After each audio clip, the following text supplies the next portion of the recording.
Casa del Norte is one of the oldest refugee shelters in Canada. The organization, known at that time as the Refugee Committee, began with a group of Fort Erie families including the Heckmans, the Hannigans, the McDowells, the Mindorfs, and the Anzavinos. The call to action arose from their participation in the Renew program at St. Michael's Church. One night, in a Renew group meeting, a member by the name of Vince Buchlas shared his experiences of working as an immigration officer at the Peace Bridge. He voiced his humanitarian concerns about the large number of refugees arriving at the border who had no place to go in Canada and no money.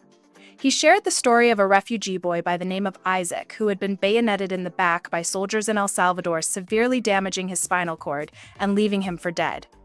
But in fact, he survived, and he and his father had traveled to the Peace Bridge seeking protection in Canada, but they had no place to live. The group's response to the story was simply, "Never again?" Seeing an opportunity to renew faith through action, a volunteer group called the Bridge Reception Committee was established to respond to calls from Canada Immigration when asylum seekers had no place to go. The immigration officers, who included Tim Seaburn, Kathy Hexamer, Al Schmidt, Joe Pagliacci, Jack Kudarian, Vince Buchlas, and others, operated out of challenging work conditions in cold, damp portables while waiting for their facilities to be renovated. But they remained welcoming, kind, and compassionate, some donating warm winter clothing for families arriving from Central and South America. Charlene and Patricia took the night shift for bridge pickup as they were kindergarten teachers during the day, and Lynn and Pat Hannigan and Gerard Mindorf did the daytime pickups. Rod McDowell provided legal representation for those who remained in the community. With no shelter at the time, the group began a homestay program. First in their own homes, and then as the need grew, they outreached to other faith groups across Niagara and Ontario. St. Philomena's parent volunteers and PTA gathered clothing for families arriving. Charlene and Bob Heckman hosted one of the first families on Easter in 1984, buying stuffed bunnies for the children who were afraid the Easter bunny wouldn't find them in Canada. Charlene and her husband Bob hosted families in their home until the group could find permanent housing for them. According to Charlene, it was a very enlightening and gratifying experience for our children and ourselves. The volunteer group worked closely with a refugee shelter in Buffalo known as Vive, and with sisters Bonnie Butler and Betty DeCesare. They also worked closely with Nancy Pocock, Chris Carrata, and Quaker House in Toronto. The Anglican Diocese of Niagara, through the efforts of Rod McDowell, provided financial support to hire a person to help find housing placements for refugees across Ontario. In 1988, the first shelter residents used was a home rented at 130 Catherine Street in Fort Erie. Sister Margaret Quinn, Father Joe Mahoney, Rebecca Seaburn, Teresa Anzavino, Joe Murphy, and Linda Beauron volunteered to provide supports including housing, visitation, legal representation at immigration hearings, and more.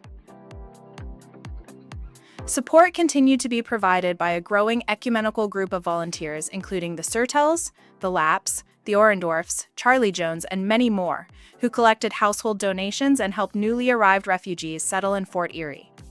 The group gathered on Friday evenings to eat, pray, and laugh. It was a ministry of faith and friendship, responding to Matthew 25:35.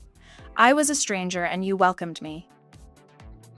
A generous donation from the Sisters of St. Joseph in Peterborough and their Superior General, Sister Veronica O'Reilly, facilitated the purchase of Casa El Norte at 281 Central Avenue in Fort Erie.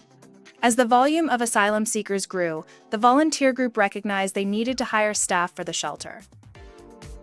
Several weeks before Casa opened, the Refugee Committee hired Sister Judith Carroll and Sister Maureen Quinn from the community of the Sisters of St. Mary of Namur.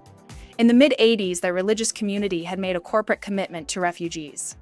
That faithful commitment continues today. Shortly after this, Casa El Norte hired Lynn Hannigan as the director to provide daily oversight at the shelter. Mrs. Lynn, as she was known to the residents, retired in September 2023 as executive director after 33 years of dedicated and compassionate service to refugees. So Casa El Norte opened its doors in 1990 with one resident from Thailand and a family of 5 from Honduras. Since that time, the shelter has been home to over 10,000 asylum seekers from different countries around the globe. Many of these residents have stayed and settled in Fort Erie or the Niagara region. Over the years, the Casa has remained largely volunteer-driven. Many from the community of the Sisters of St. Mary of Namur assisted with welcome, settlement and teaching ESL including sisters Sally, Claire Marie, Anne Elizabeth, Kathleen and Carol who volunteered for more than 15 years. Other volunteers included Marilyn Ostrich, Jerry Kogler, Joanne Stanton, Joe and Mary Gibbons, and many more.